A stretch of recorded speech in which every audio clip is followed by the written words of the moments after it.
I'll call this meeting to order with the Pledge of Allegiance.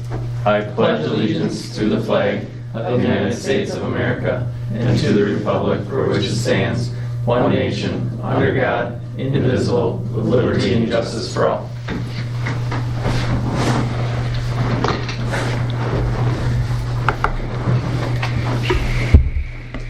Alright, first up on the agenda, approval of the minutes of the regular board meeting of June 14th, 2021. I move to approve. Second.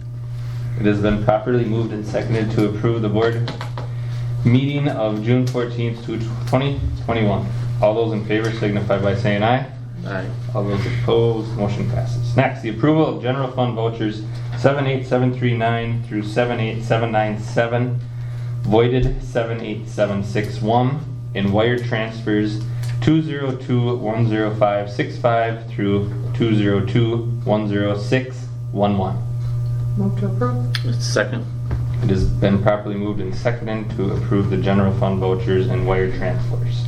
All those in favor signify by saying aye. Aye. All those opposed, motion passes. Public comments. Marcy, got anything? No. All right, new business, approval of hires. Okay, so I just have the two listed new hires. I've been working on hiring this summer. We have Melanie Ellison in special education at the elementary, and then Lisa Barlin Johnson, special education, junior, senior high school. I would entertain a motion. I move to approve the new hires. Second. What are we missing yet? For positions, Yeah. we have music yet. We have Title I position and athletic director position. Am I missing anything else, guys? Oh, and one support staff replacing Sandra Lauberson. Most likely that position.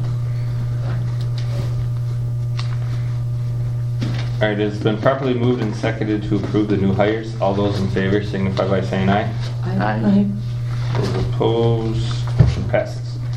Approval of the 2021-2022 academic standards. Okay, so I put a link in your notes for you guys if you wanted to look at it. Just the Wisconsin state standards that we've been working on, the identifying the essential standards and across the district.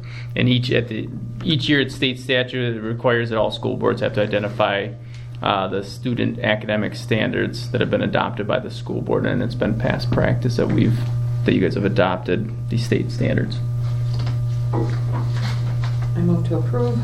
Second. It has been properly moved and seconded to approve the 21-22 academic standards. All those in favor signify by saying aye. Aye. All those opposed, motion passes. Review of the 2021 seclusion and restraints. Okay, so it's also a requirement to just look at the review the seclusion and restraints from the past school year. I put the link to the DPI homepage. There's like a frequently asked questions and just kind of specifics about the differences between seclusion and restraints and the responsibilities of the district. We go through the CPI training at the beginning of the year. Many of our staff get trained for CPI, and this year I gave you the report of the individuals for seclusion and restraint. We had one incident at the elementary in December. So just the one incident.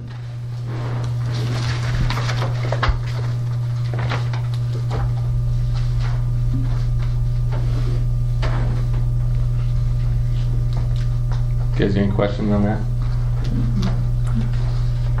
Want to take over, Friendship? Or you? Sure. Sorry, Mike, guys. We're on D. Yep. Approval of 2021-2022 food service prices, student fees, and athletic event prices. Okay. So with that, I gave you the list just in the notes. And I gave you the superintendent notes, the section where it has the food service prices. So typically, or it's been past practice at this time every year, you guys look at the rates and we talk about whether or not we need to adjust the cost for breakfast, lunch, any of the fees. There's the seamless summer option, the SSO meals, has been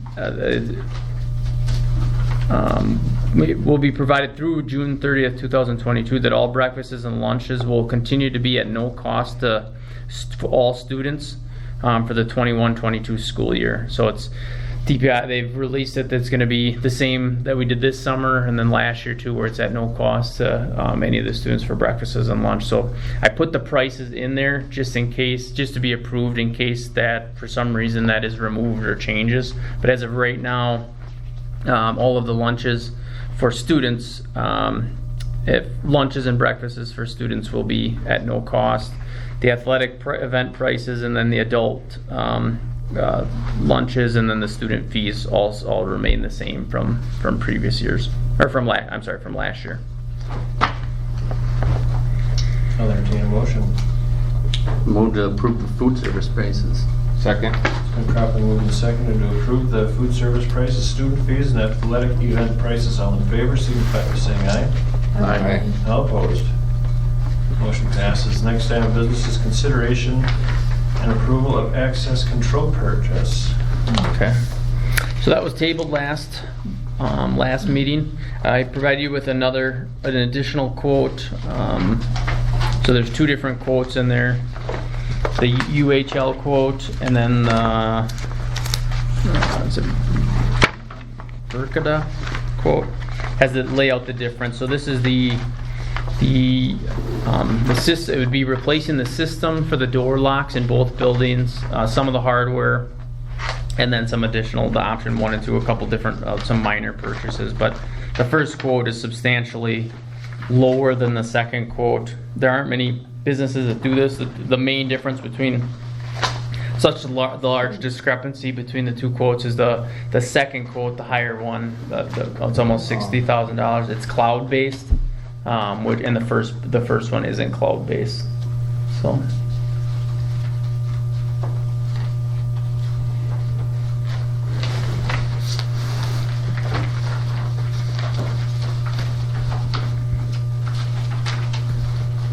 So if I could, Josh, we're just looking at redoing all the locks on the doors. Is that what this is? Yeah.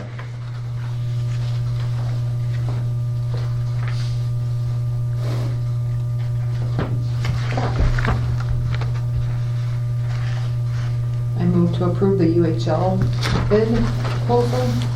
Second.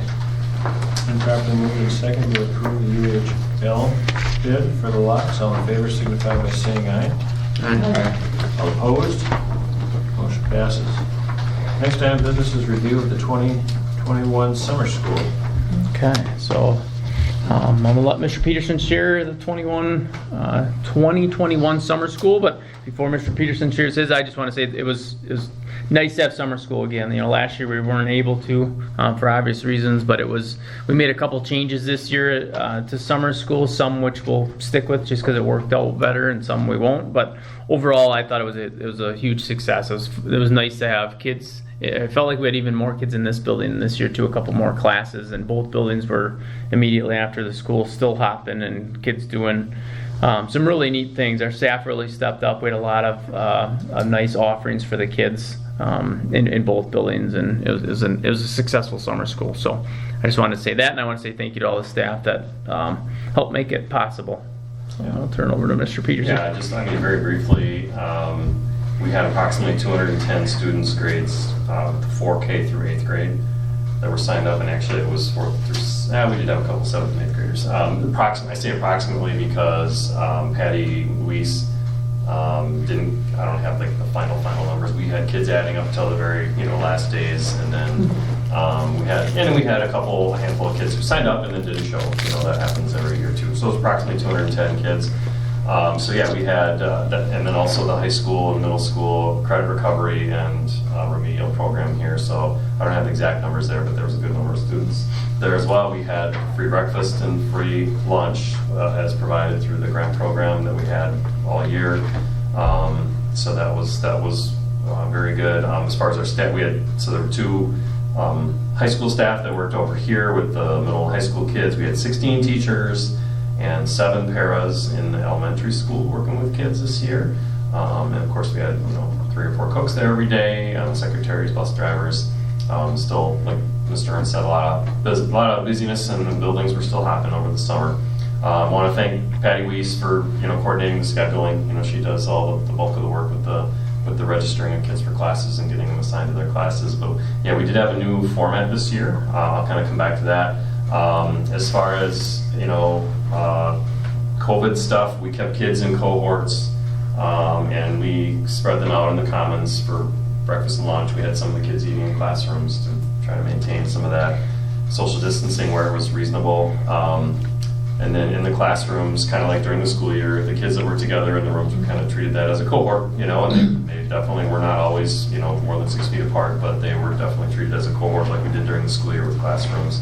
I think attendance was maybe down a little bit overall. We did have, some days with quite a few kids out. Day before Friday Clear Lake days is common, but also just some other days. I think more families are just taking vacations this summer. There were a lot of kids who just missed the middle week, and then they were there for the beginning or for the end. So I think families are just starting to get out and about more now after being closed up for 1.5 years. So, and then another factor, Mrs. Weiss and I talked about, there was no trip to Action City this year, so we thought, that could possibly cut down the numbers a little bit. In the past, that's something that kids kind of look forward to on the very last day, so that it's possible that there might be some kids that didn't do it because of that. But we still had, strong numbers. And again, so coming back, we had a new format. So instead of having 3 classes every morning that went for 3 weeks, we had 1 class that went all morning for 1 week. So they were with the same teacher from breakfast between them until lunch. And they had that teacher for 5 straight days. So they completed the whole course in 1 week. And I would say overall, really positive reactions to that. We did a survey at the end too. But just informally talking to the staff, teachers seemed to really like it. It was an opportunity to kind of go deeper and spend more time with the kids. Got to really know the kids better that way. From an administrative standpoint, I felt like it was a calmer building. You didn't have the transitions, because sometimes with those younger students, 1st and 2nd graders transitioning between classes, it's kind of a big deal for them. And you didn't really have that. So I thought it was and there were just some things that were a little simpler because, basically one teacher the teachers had the same kids all morning and were pretty much responsible for them, and went pretty smoothly. And again, I think that's a format, we've talked about doing it in the past, and I think COVID caused us to say, yeah, let's for sure do this year. And I would think it's something we'll probably consider doing again in the future. It was really, really good. And then too, I just want to say we had a great teaching crew this year. And I want to thank the board for doing the additional stipend that we paid teachers to come in and work after, and the whole staff after a tough year. But I think it made a difference because we had virtually all of our teachers were our own teachers, except for 1 or 2 exceptions, and they were retired teachers who had connections here, or people who they were all fully licensed teachers with 4-year degrees. So we just had a really strong teaching crew this summer, and it just made it really good, and had some neat opportunities with the new format. Kids, the fishing class, which has always been popular, well, now they could go fishing for the whole morning, and they even made a couple of trips to different places to try. That's just one example. The cooking classes, had a chance to take longer time, go deeper. So all in all, I would say it was definitely a very good success. Mm-hmm. Any questions about it? Now, was that setting us up for block scheduling then? Yeah. Not at the elementary school. You could say we already are block scheduling at the elementary school. I'm just saying, there's some advantages to longer time. Oh, yeah. Good. All right, well, thanks, Chris. We'll move on to our next item of business, the approval of the 21-22 preliminary budget. Okay, so that is the last packet stapled in your board packet. Might have to pull it out.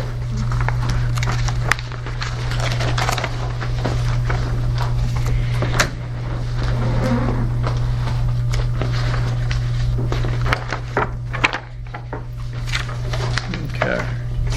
So the preliminary budget for 21-22, it's a lot of just best guesses. I'll even just say guesses.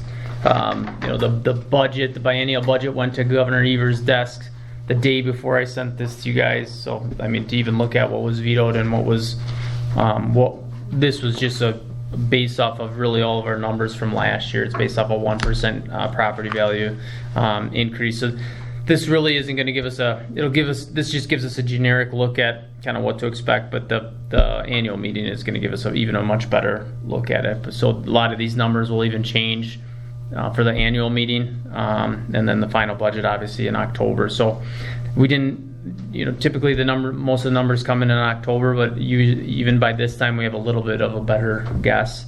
But anyway, I'll just kind of go through, the local, the Fund 10 revenue, the local sources, a little over $1 million. The 300s, that's our open enrollment. That's the total best guess too. I mean, that's based off of, for the most part, it's a fairly accurate number, with the exception of your real little buggers like your pre-Kers coming in and your 12th graders exiting.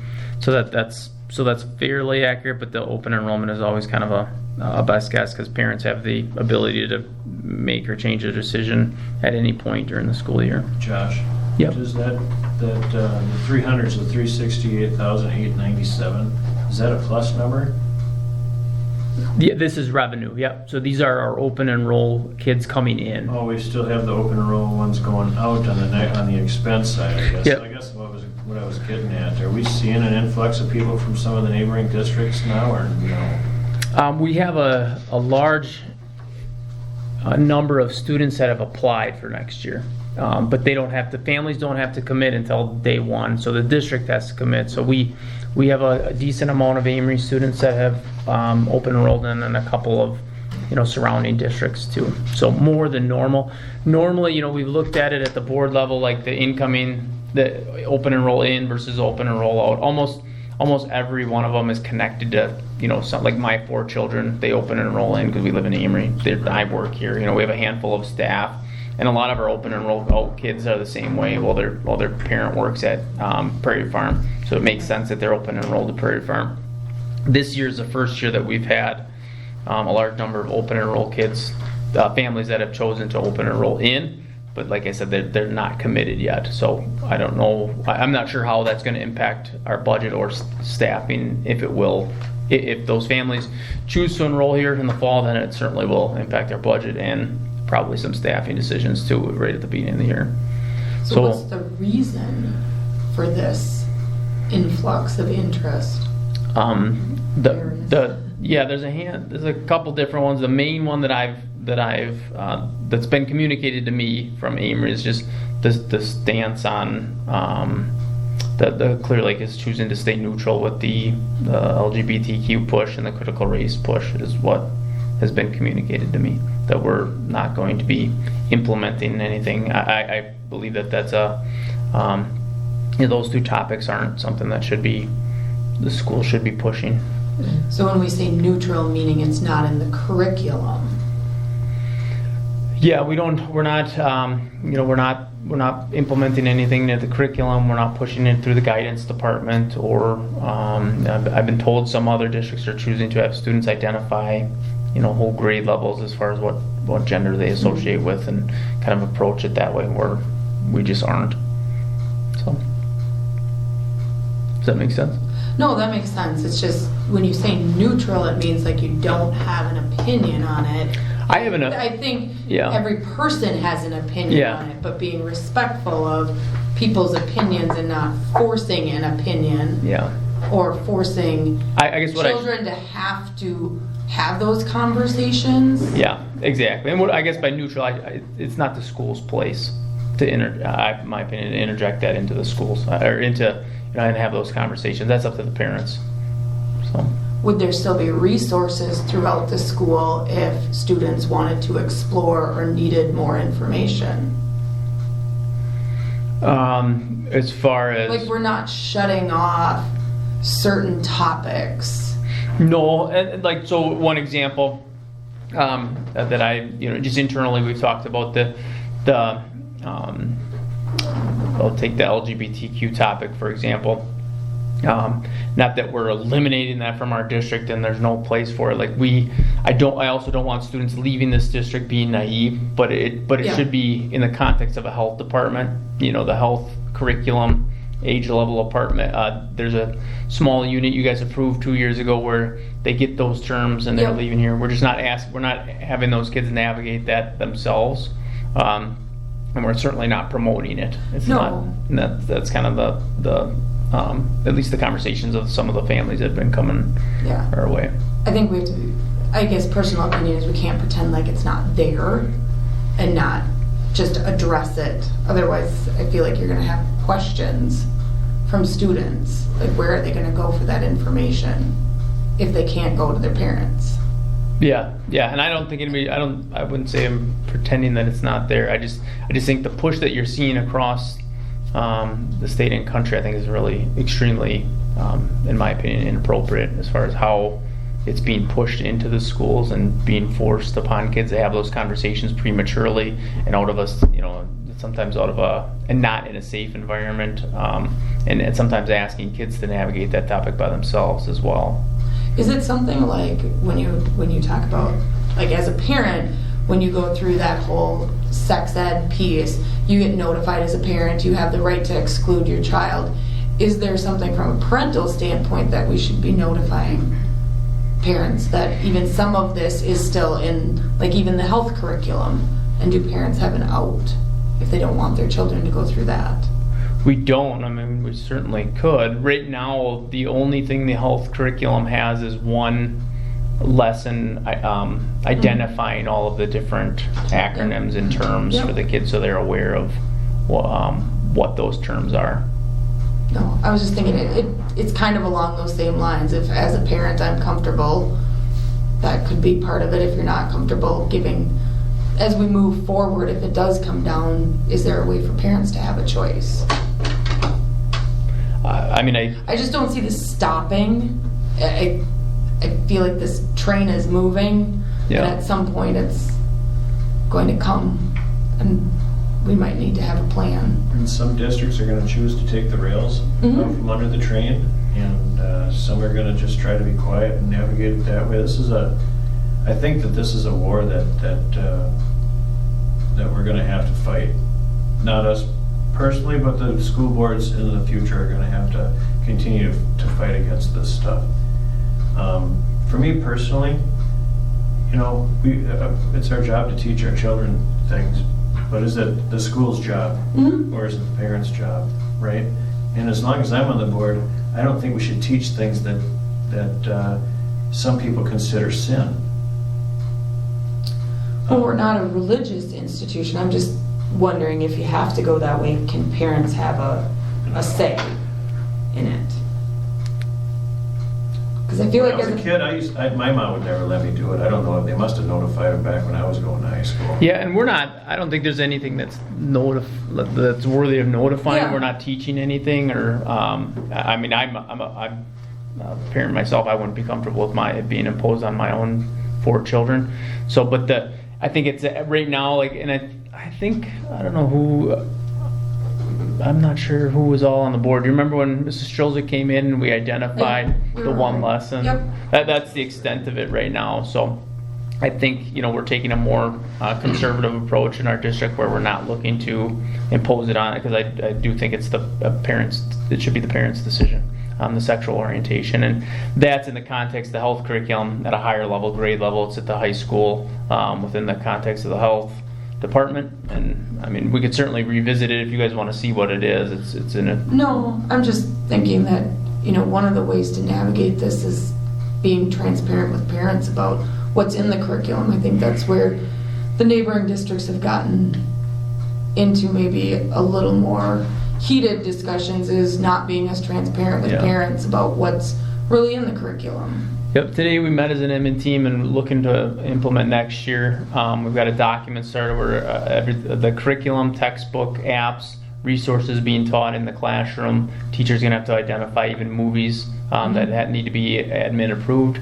Have it on a list so that way it's transparent and parents can see it. Because I think that's the biggest problem districts are seeing right now, is the lack of transparency and this fear of things being taught or not taught, and things that are inappropriately being pushed on kids. And it's not happening in Clear Lake, so we want to make sure that we're transparent about it, and this is what is happening in the district.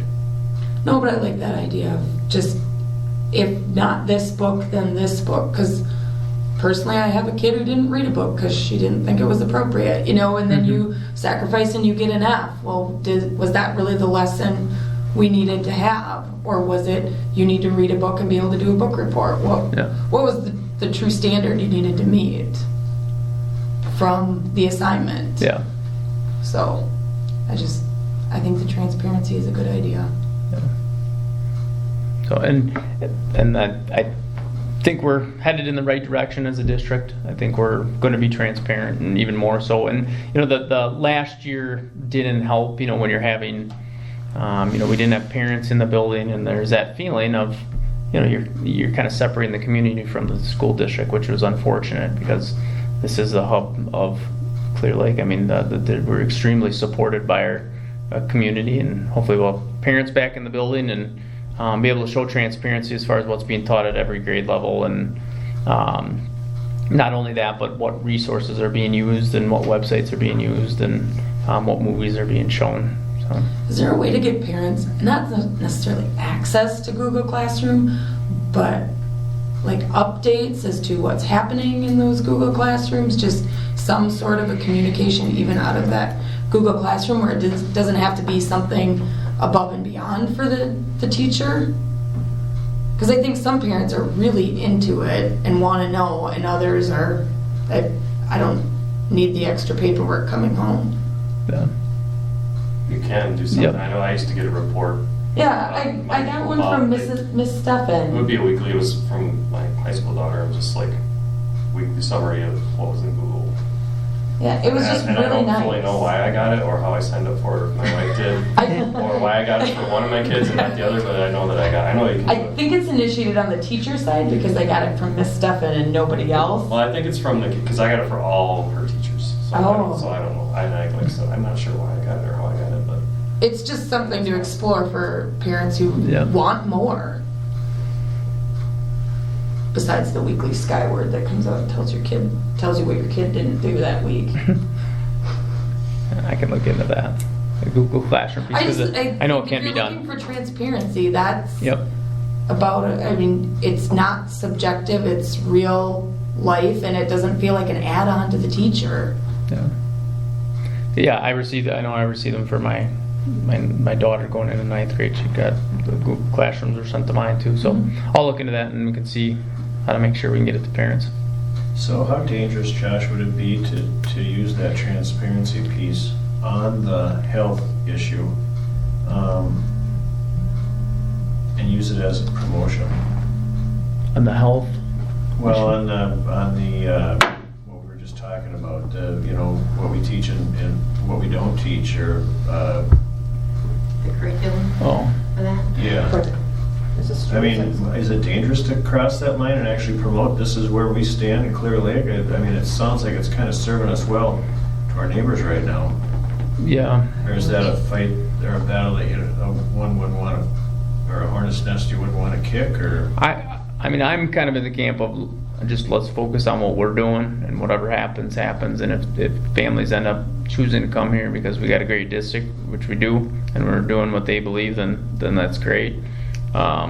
Even the parents that I've met with, I've asked them to be, let them know we're not trying to solicit families. If you want to know what's going on in the district, I'll answer any questions that you want. But I wouldn't wish it upon surrounding districts to lose a bunch of kids either.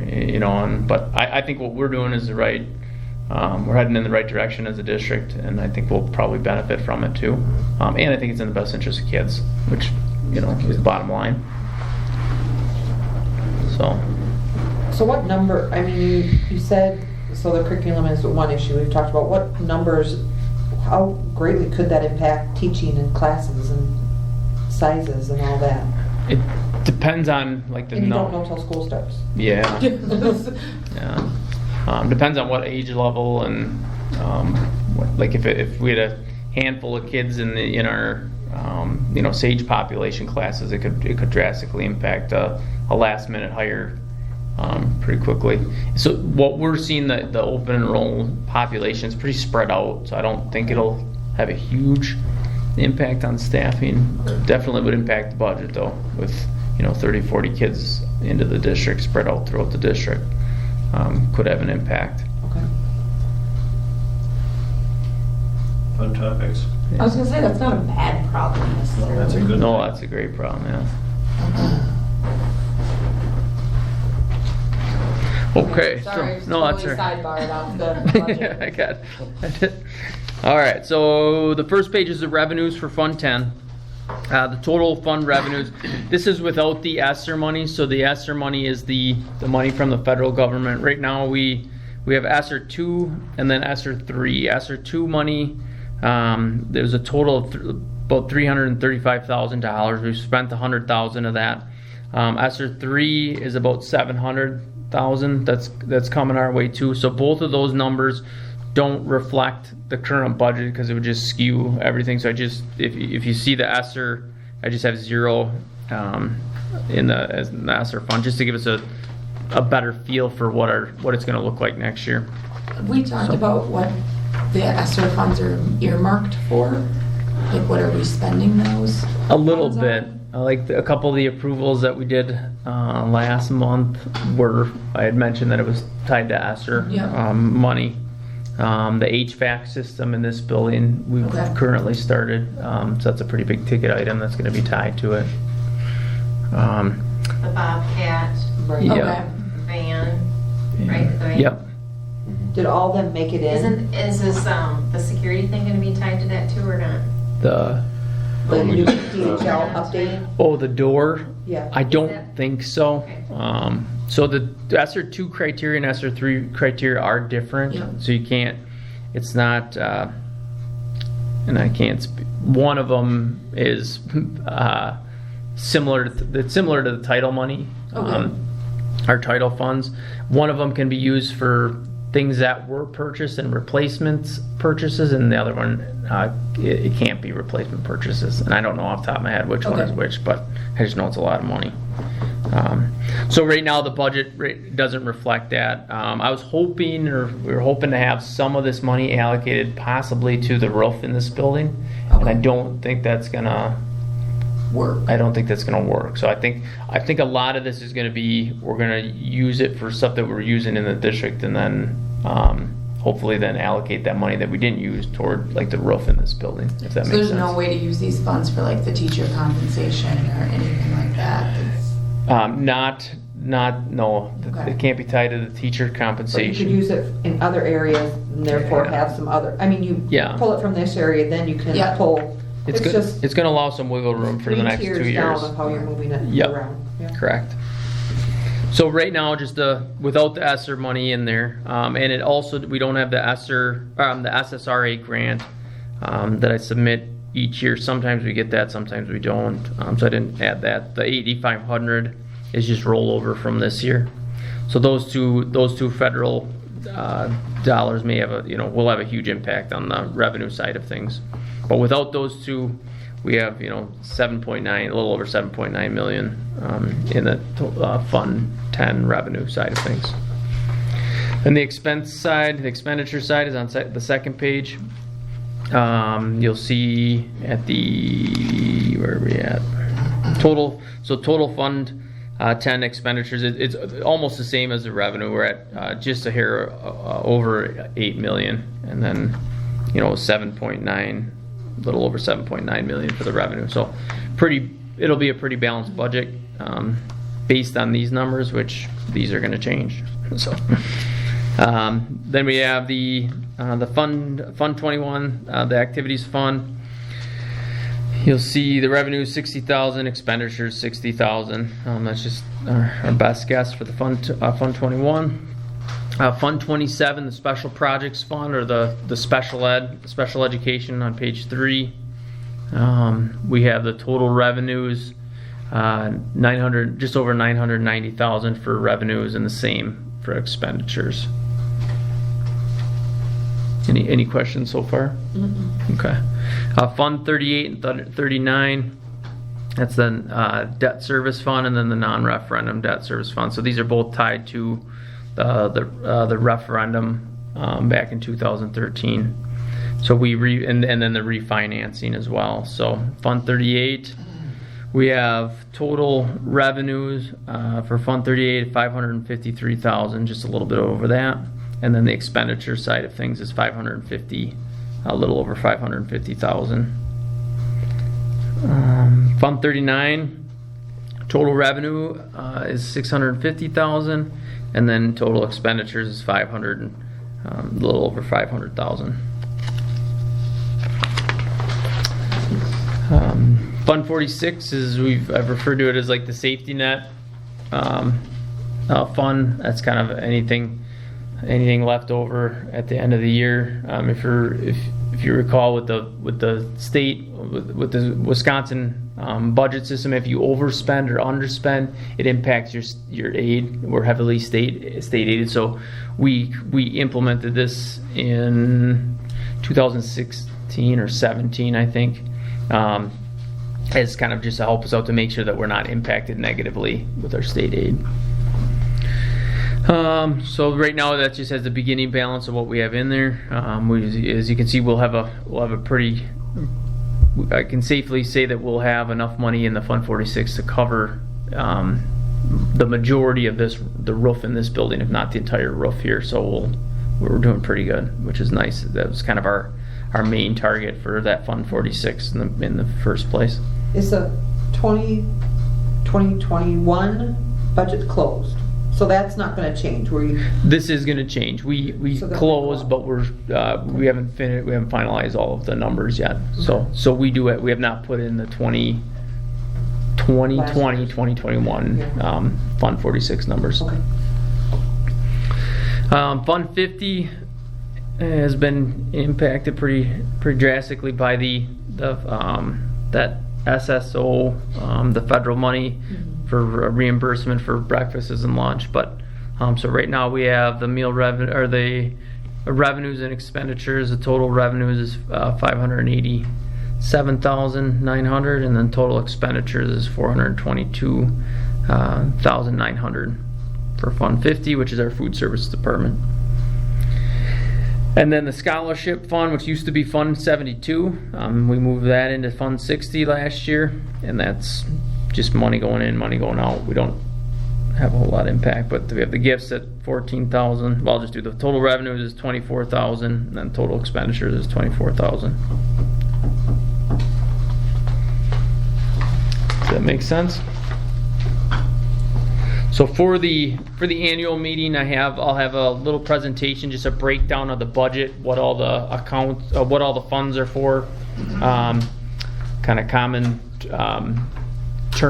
language. I shared a similar presentation with you guys, I think 2 years ago. So I'll have that again that I'll share with you guys, just to give you the bare breakdowns and then what it means to Clear Lake, and then we'll have a document similar to this with the actual. A little bit better reflection of what the budget is going to look like.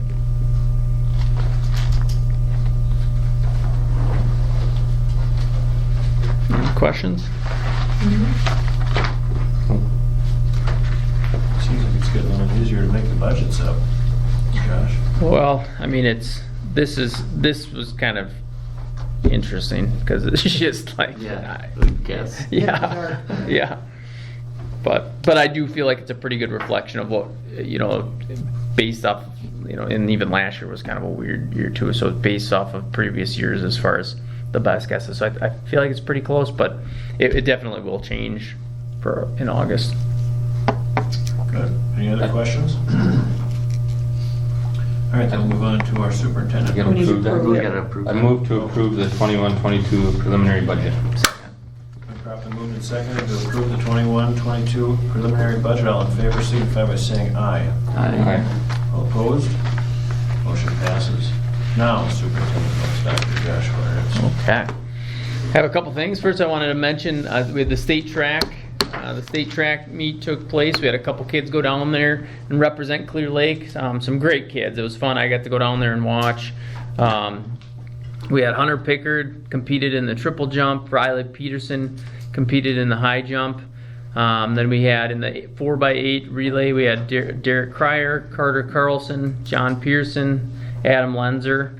And then Adam Lenzer also competed in the 3200. And out of those kiddos that went down there and compete, we had Riley Peterson in high jump took 6th place, so he got on the podium and medal.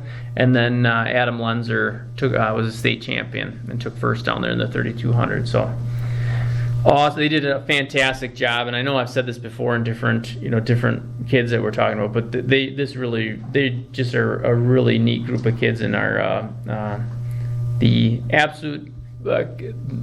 The kids that you want going down to represent Clear Lake, I mean, they just really are. They do a great job competing, but they do an even better job representing our district, and some nice kids. So I was really happy for them. They had a heck of a time, and we got really lucky with.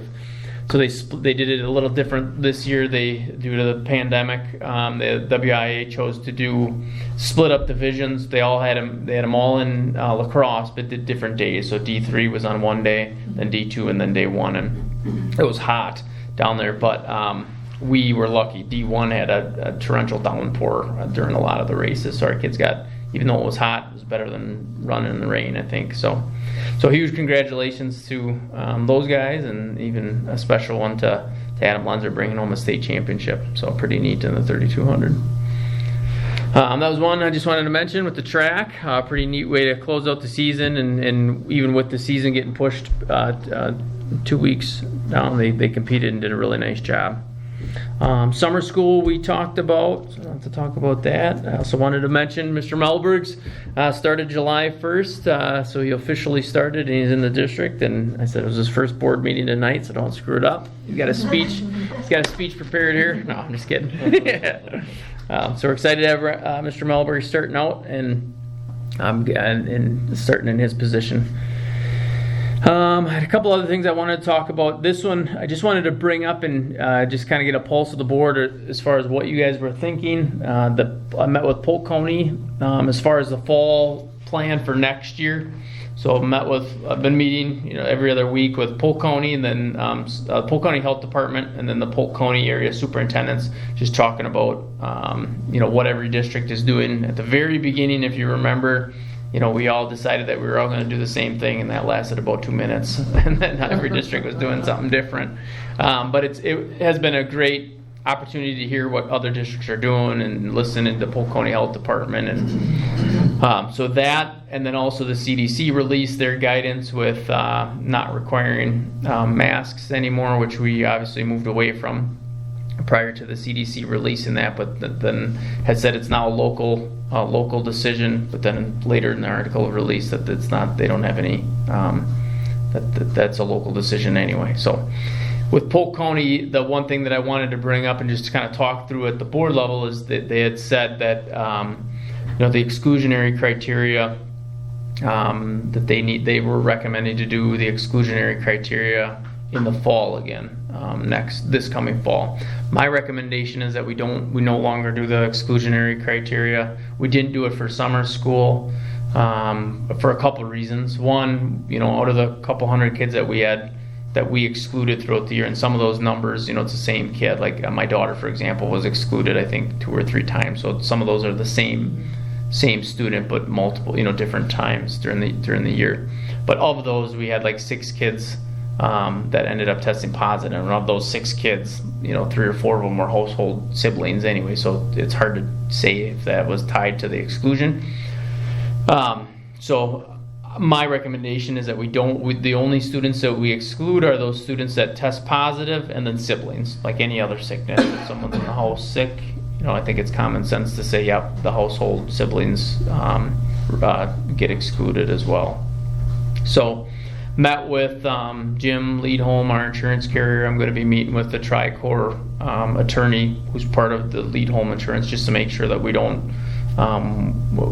not compromising the district in any way by doing that.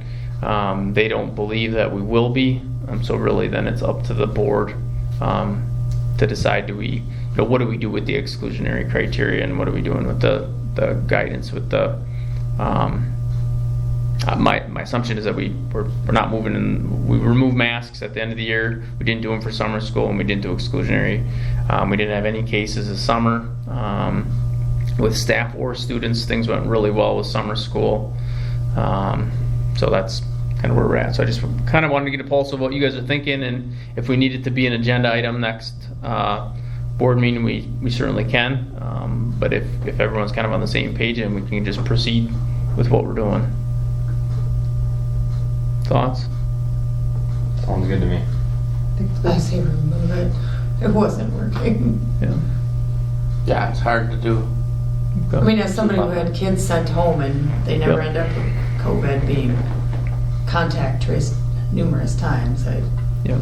And at the very beginning, we said we're going to try to use common sense and that we were only going to focus on our numbers. You know, even when we were focused on our numbers, we heard the county and other schools saying there's a spike, there's, you know, spike here, we're seeing an increase, and we didn't have that. So I personally think that we are making some good decisions as a district, and I appreciate, you know, kind of your guys' approach at it as well. So my recommendation is that we continue moving forward with kind of our common sense approach, and, you know, I think it's common sense if a kid is sick. Change anytime, right? Yeah.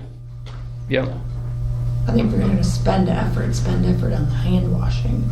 Say it again. I think if you're going to spend effort on hand washing. Yeah, I agree. Go with it. Good? Well, I'm freshly removed from that situation, so I don't know. You know how I am, I'm pretty wishy-washy when it comes to having an opinion on some things, but I think the masks worked. We didn't have a cold in our, you know what I mean? So with the masks working, coupled with the fact that with our exclusions, I don't expect there to be that many cases with the exclusions, right? I mean, with the masks in place. I don't think there'd be a lot of infections going on that way.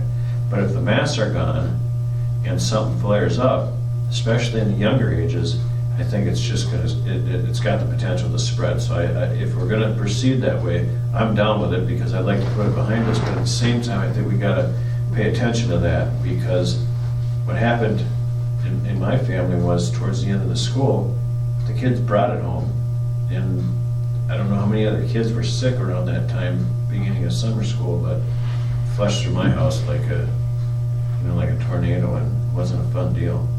Are we still okay with kids who want to wear masks to school this fall? Oh, absolutely. Yep. Yeah. I personally don't. I think it's hard to have the conversation of whether or not masks were effective, because I don't think they were being effectively worn during the school year. You know, we got rid of them or we made it optional. Was it April or May? May 1st. May. Yeah, you're right. May 1st, and then in summer school, and we just didn't see an increase with our staff either. So I don't know. And you know, initially I thought even more so at the lower levels, but I think at the higher levels the kids just weren't wearing them. I mean, they weren't effectively wearing them in my opinion, like as far as what we were seeing. I mean, they were doing a good job, but it just wasn't, you know, the little buggers really weren't. But that's my own just observation as far as walking through the buildings and watching kids, you know, in the classrooms, and it didn't seem like they were effectively being worn. So in my opinion, I didn't see that as being a variable. I saw more of the stuff that we were doing with the spacing and the constant hand washing and the washing of material throughout the district. But I've said this from the beginning. I could be wrong. You know, I don't pretend to be. Well, mine's an opinion too, Judge. Yeah. You know more than I do. You're here. So. Well, I just think they'll hit the ground running if something comes up. I mean, I think, if a classroom gets affected, obviously they're going to have some pretty fast meetings, and we know what we did in the past, and pick what worked last year to make it work if it comes to need that. Yeah, that's all I'm saying. It's just caution, I guess. Yeah. Are we keeping up the same cleaning standards that we had during COVID, like from the custodial point of view? Our plan is to keep doing a lot of what we've been doing as far as keeping things clean, spraying things down. Yeah. I think that's a lot of the prevention right there. Yeah, we had some staff that were, had some concerns with headaches and some rashes, from a lot of the chemicals and materials. I think that's something that we need to consider to it. But it's just kind of like, you're on both sides of how much is too much and how much is too little, and just trying to find a balance with that, of making sure we're using the right products and not overusing some of the chemicals, and because we did have people, some staff members saying that they were having headaches, and so we were just trying to be cognizant of that as well too. So, but we want to make sure. I mean, I'm kind of a germaphobe, I guess, just in general. So I think our both buildings look great, and everybody's doing a nice job keeping things clean, and so we'll keep cleaning as much as we can and making sure that things get disinfected and cleaned appropriately. But we've had summer school without anything. We've had kids in the weight room and doing probably the most since I've been here in the summer, kids in this building, between elementary kids and then high school kids, junior and senior high kids as well. A lot of cooking, a lot of weight room, a lot of sport and agility type stuff, and we haven't had any incidents, so knock on wood. So that's where we're at with that. So if you guys are good, then unless something changes between now and the fall, our plan is to kind of continue doing what we're doing and moving forward with the direction that we've been going. At the end of last year, we started opening things up and having a lot of our the conversations for outings and field trips, which we would do as long as the field trips and the events that the kids want to go, that teachers are advocating to go to, are open. So that's kind of the game plan. Plans for, and then there is, I have on my list too, the WIA. We don't, I'm not sure what, they haven't released anything for the fall, so that we will obviously honor whatever WIA has, we'll follow, and then whatever the host school, as far as competitions, we want to respect those schools, and if they have requirements that we don't, we're going to honor those and respect those and do whatever they're doing so we can keep our kids competing. I also wanted to mention we had a trap and skeet, which I don't have the results for that, but the kids did really well. They went to nationals in Michigan, and I'll be able to hear how everybody did, and hopefully get to recognize both some of the trap kids and then the state track kids as well. And then lastly, just wanted to throw out there, we did, I think 3 years ago, we did a board retreat. I reached out to the law firm that we've recently I've switched to, that we've been using, the RUP. It's RUP and something W law firm. The individual that I've worked with, he has a really nice kind of board governance packet that he said he'd be willing to present. You guys had mentioned that this was a couple months ago, possibly doing something like that again. Is that something you guys are interested in doing? I think it would be good. Okay. Easy way to fulfill our requirements for our. Yep. Yeah. Do you guys want to look at calendar kind of dates? Do we want to shoot for like beginning of August, or? The month of August is out. Just saying. Okay. 5 weeks of horse shows. Okay. Which is fine. I mean, we could do it anytime really, and we could do an evening kind of like we did last time. Yeah. I think the last one we did was in August, but if we did September, things kind of calmed down. We did an evening where we grabbed some food from somewhere, or we brought food in and did something like that. Does that work? Mm-hmm. Why don't we do this? And I'll reach out to him. Or do you guys do we want to do like a September? That works. Does that work? First part of September would be good. Okay. I'll email him to see what his availability is and see if he's got some dates in September that work, and then I'll send them to you guys. Does that sound good? Mm-hmm. Okay.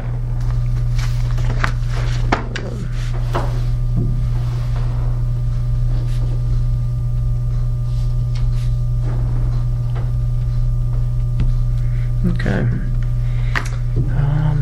And that's about it. We've been, at min level, the min team, we've been going through hiring, as you guys have been improving, so you guys obviously are aware of that, and kind of winding down a little bit. Hopefully we have a couple more positions like I listed that we have to fill yet, but hopefully we'll be done here soon. And I think the fall season is right around the corner, which is crazy. I don't want to jump the gun and say it too loudly, but we'll have kids in the building in no time. So. Any interest in those open positions? Like, do we have people in the interview process? Which for, positions? like music and Title I. Title I, and athletic director, when you say the season's about ready to start, I'm like, Yeah. ooh, that could be rough. Yeah, those 3 positions that you just listed have been a little tricky. We're going to be kind of talking through two or 3 of them, actually all 3 of them, as far as ideas and what we have planned. So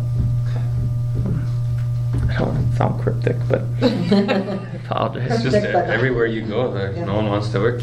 Yeah. No. So that's it. But the music position's a full-time position, right? Well, it was part-time. we posted it as a 0.5. So we wanted Kristen Wallace was 0.5, and then we had some opportunities that she did. She did some of this like a support staff role with some of the speech and language stuff that we got her closer to the 1.0, but we want to try to get her in closer to a 1.0 or in a 1.0, and then but it's been tough to find 0.5 music position isn't easy to come by.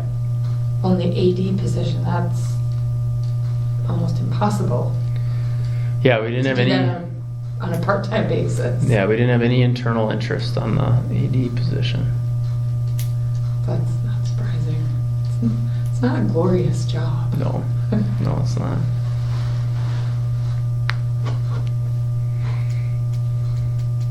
All right, so that's all I have. Okay. Future agenda items. I don't have anything off the top of my head right now. Besides more policies. Yeah. We'll let that be a surprise next month. All right, then I will entertain a motion to adjourn. I move to adjourn. Second. It's been properly moved and seconded that we adjourn. All in favor signify by saying aye. Aye. All opposed? Motion passes. We are adjourned. You'll get there by 7.